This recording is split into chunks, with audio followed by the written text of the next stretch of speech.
Mabuhay Pilipinas! Maligayang pagbabalik dito sa aking channel, pero kung bago ka lang, pasuyo ng like and subscribe. Salamat agad. Ngayong hapon at gabi ng Lunes, August 19, 2024, kabayan, update lamang po tayo sa maulan nating panahon.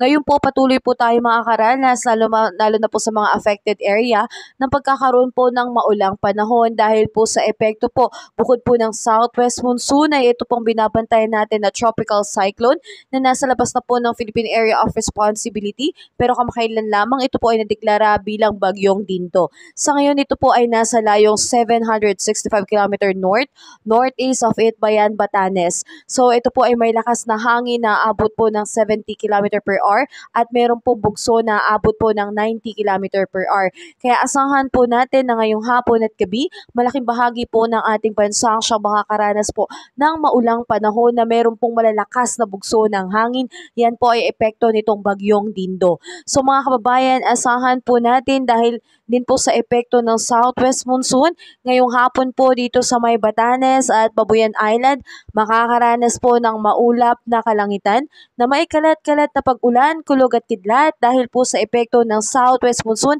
na lalo pang pinapalakas dahil po dito sa epekto ng tropical cyclone natin.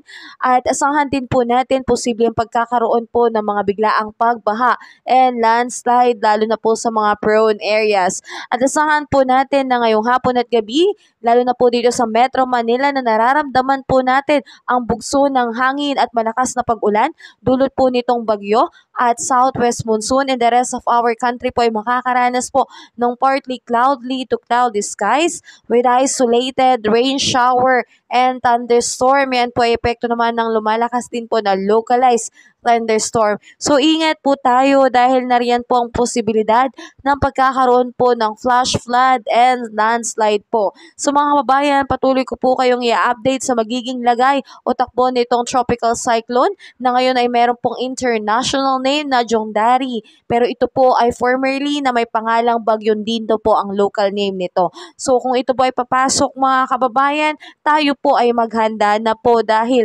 nandito po ang banta ng bagyo. Kung makikita rin po natin ang ating weather system na meron din po sa labas ng PAR na LPA. So ito po ay panibagong banta na naman po. So ingat po tayo mga kabayan dahil ngayon ay maraking bahagi po ng ating bansa ang siyang inuulan at kasabay din po nito ang pagkakaroon po ng declaration ng pagiging alerto natin mga kababayan dahil po sa banta ng eruption po ng Taal Volcano. Kaya mga kababayan po natin na sa may nakatira po sa Batangas ay ingat po tayo at tayo po ay maging handa at maging alerto po sa anumang posibleng maging warning sa atin dahil po dito sa Taal Volcano. Mga kababayan, tayo po ay maging updated sa ating ulat panahon dahil meron nga pong banta at meron pong sama ng panahon sa labas po ng ating bansa. Walang iba kundi ito pong bagyong Dindo. So ingat po tayo mga kababayan dahil paghandaan na rin po natin, posible pong merong isa o dalawang bagyo